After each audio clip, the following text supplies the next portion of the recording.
Hello and welcome to this video. Today I want to talk about my experience as a first year student at King's College, and I hope to give you some good insight and advice whether you're going to King's this year or any other university in the UK.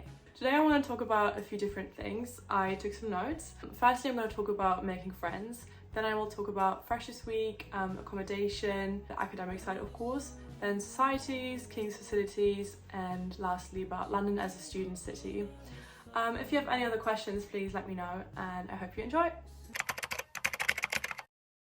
So first up, I want to talk about making friends. So for me, coming to uni, I was really stressed about meeting people, and I was quite scared, honestly. I'm introverted, so it can sometimes be quite hard for me to approach people and feel comfortable whilst doing it. So I found a few ways of contacting people beforehand to kind of build a solid base of people I knew already, and to just, chat beforehand and kind of feel more comfortable coming to London and coming into this whole new situation and life. So the first thing I can recommend is the KCL Freshers page. It's basically a student-led Instagram page where you can upload your picture and a caption, and then they'll post it for you and tag you, and basically that way you can connect with people doing your course or having similar interests. On there, I actually met my future roommate and very close friend Tao, so I'm really glad, and I definitely recommend doing it. Even if you don't want to post your picture, I just would recommend looking through other people's posts and maybe sending some people DMs if you think you will get along. The next thing I want to talk about is flatmates. I was in a flat of 5 at SSA and we get along really well. I was really lucky, and they are definitely my closest friends amongst my friends at uni. If you happen to go to halls, this is definitely a good point to make friends, especially because you're going to see each other basically a lot, like maybe even every day. So try and maybe contact your flatmates beforehand. I was lucky to meet 3 out of my 4 flatmates beforehand. I called my 2 girl flatmates before I came to SSA, and it was honestly the best thing because we kind of already knew each other, we knew we would get along, and we could kind of already plan doing stuff together in Freshers Week, which was good as well. So I knew I wouldn't do stuff alone, and that kind of really helped me feel less anxious. The next point I want to talk about is the student room. It might sound a bit goofy, but I actually met my closest course mate now, Scarlett. I met her on the student room.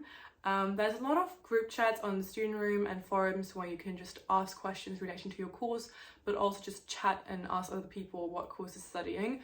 So basically I posted on there that I'm going to do European politics, and then she DM'd me and we exchanged Instagram, and that's basically how we got close. Everyone's looking for friendships at the start of uni, so just be yourself, go to events that are interesting to you, and don't feel forced to do anything.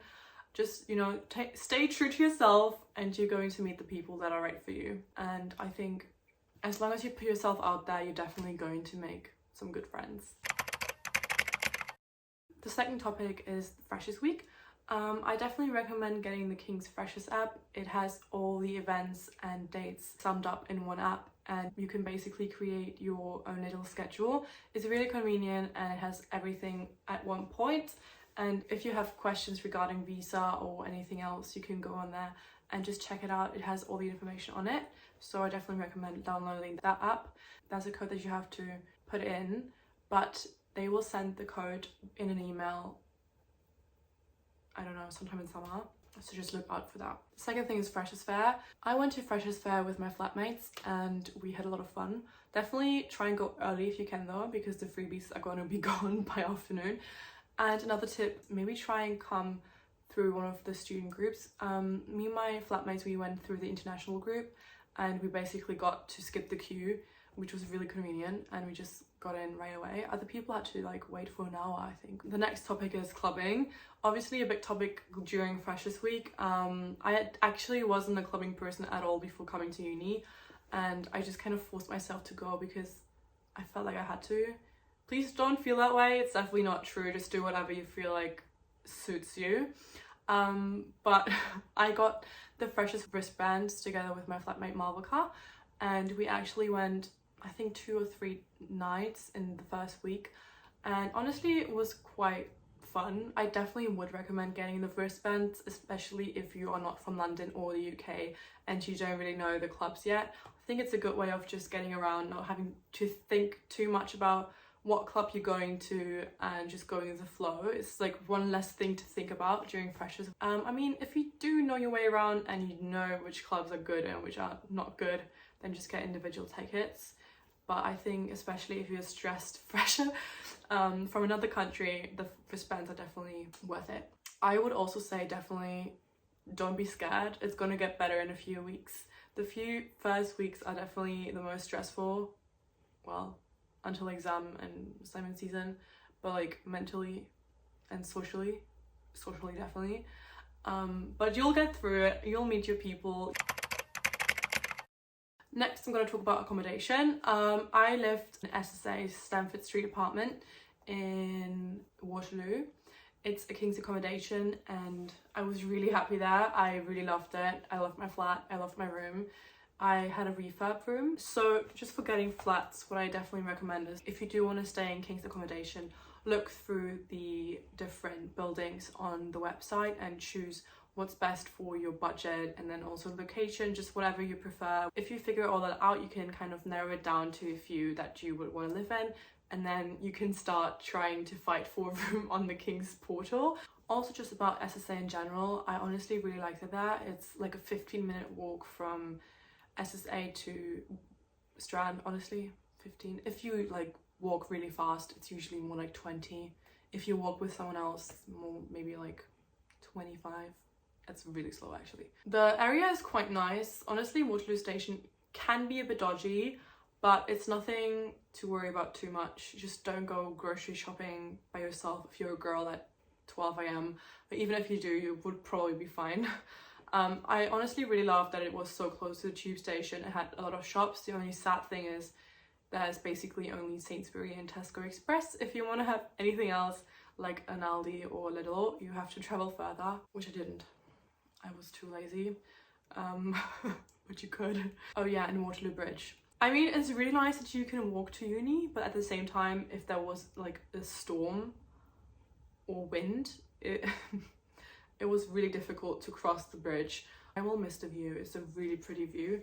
And honestly, I still can't believe I got to see that view every day, like twice on my way to class. It's actually insane.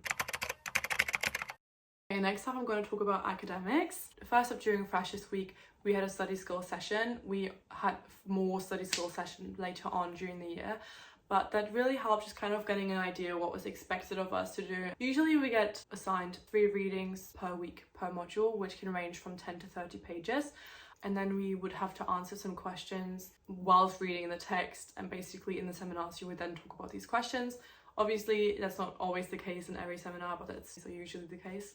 But honestly, the readings, obviously you should do them, but you can definitely survive if you just skim read or if you don't really read at all. You will definitely find out, you'll get the hang of it, but I think it's definitely doable. The only thing that's stressful is that the readings basically never end. As soon as you finish the reading for 1 week, you can start doing the reading for the next week, and it can happen to be quite a lot, especially because it's academic writing. But yeah, you definitely get used to it. And then for assessment, this year I was really happy. I only had to write essays. I think I wrote about 10 essays this year.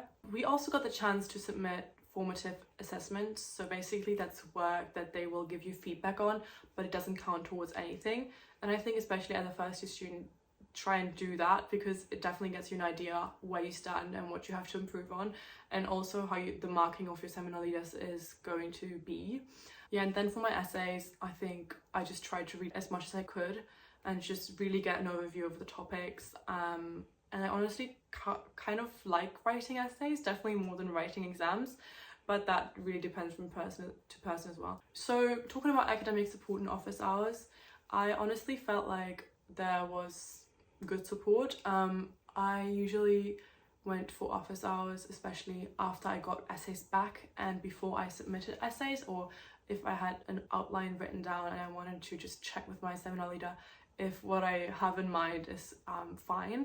And then I would just go in, ask them questions and get some feedback, which was really helpful, especially because I've never really written any essays before going to uni. And then also just whilst writing essays, sometimes I would have a mental breakdown and just panic email my seminar leaders. Even during the holidays, obviously they might not reply the same day, but usually they would reply within maybe 1 or 2 days, which is really nice, especially because it's the holidays. So yeah, I can definitely not complain about academic support. So talking about societies, I joined debating, women in business, politics, and my department's association, ASCA. I didn't buy memberships right away for any of them. I mean, for ASCA you don't need one, but for the other ones, simply because I wasn't really sure if I'm gonna like it or not. So I just went there for the first event and then decided later on if I was going to buy a membership or not. That's usually the case for every other society as well. So you can usually just go there for like one event and see if you like it and then decide later on if you want to join or not. Especially for those that cost money. There's a lot of societies that are free as well though, so I mean you might as well just get a membership. I ended up not really going to a lot of society events in the end. I don't really know why, to be honest, and I'm going to change that next year. I definitely would recommend the politics debate though. It was always really fun, more than I expected. And I also got chosen to be ASCA's first year representative in late January, early February, I don't really know. And from then on, I definitely engaged more with the association as well.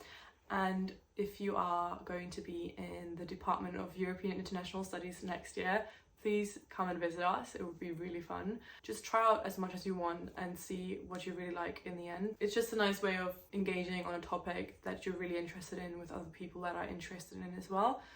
Especially if it's something that's outside of your course or your studies. It's just a nice way to connect with people and make friends. And there's like basically any society you could imagine, like there's everything. What I would say though is that if you are considering to stand for committee in second year, be aware that you have to be a member to nominate yourself in first year. So before nominations open, make sure you have a membership so that you don't end up sitting there and being like, oh gosh, I actually wanted to join and now I can't because I didn't get the membership, which is something I actually didn't know. So, I mean, it kind of makes sense, but I just didn't think about it. Talking about facilities, I'm based on Strand campus, so I only really know my way around there. What I would recommend though is going to a campus tour at the beginning of the year. It should be during Freshers Week as well, I think, and you could I think you can book it through the KCL Freshers app as well. Simply because they will show you around to places that you might otherwise not find. I definitely kept finding new places throughout the year simply because I didn't have the chance to go on a tour, and I basically just figure out so many places through like friends or like second year students that would show me around, and I was really surprised. I wouldn't have found these places by myself probably. And what I would also recommend is maybe trying to find or figure out where your classes are going to take place, like where the rooms are. I think you get your timetable a week before uni actually starts or even before that. So if you're there during Freshers Week, just try and find your rooms during some free time and just get to know your way to campus as well. I think it's quite convenient and you don't have to stress on it on the first day of class. Also, I really enjoy Morn Library. I honestly haven't really been to any other library, which is probably my fault. I will also try and change that next year, but I really like the facilities of Morn Library. It's just a very good spot to stay focused and concentrate on your work. Whenever I'm in my room, there's basically like everything within the reach of my arms because my room was like 9 square meters. So I would just get distracted like right away. So going to the library was just really good for me to stay focused on my work and get things done. Also, if you're a student in London, you get to go to all the uni libraries. So definitely make use of that, especially if you don't live as close as I did to one of the King's libraries. Just, I don't know, figure out what's the closest uni library and just go there, honestly. Like, why make the trip to Morn if you can go to, I don't know, UCL library or any other library, really. Lastly, I'm going to talk about London as a city to live in as a student. I think there's often a conception of it being super anonymous and like so big that you can kind of feel lonely and lost. Honestly, because I have such a good friend group, I never felt that way. I'm really happy in London as a student. I love the city. I've always wanted to live in London, at least once in my life. So I got to do that earlier than I expected, and I honestly just really love the diversity in London. You get to meet so many people from so many backgrounds and you can learn so many about other people's culture, and I think it's also just good to broaden your horizon and learn more. I think you can never learn enough about other people's lives, other people's culture.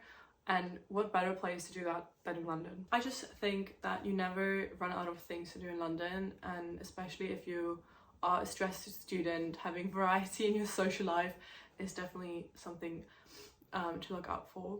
I honestly can't stress enough how many things I learned this year, not just academically but also like life-wise.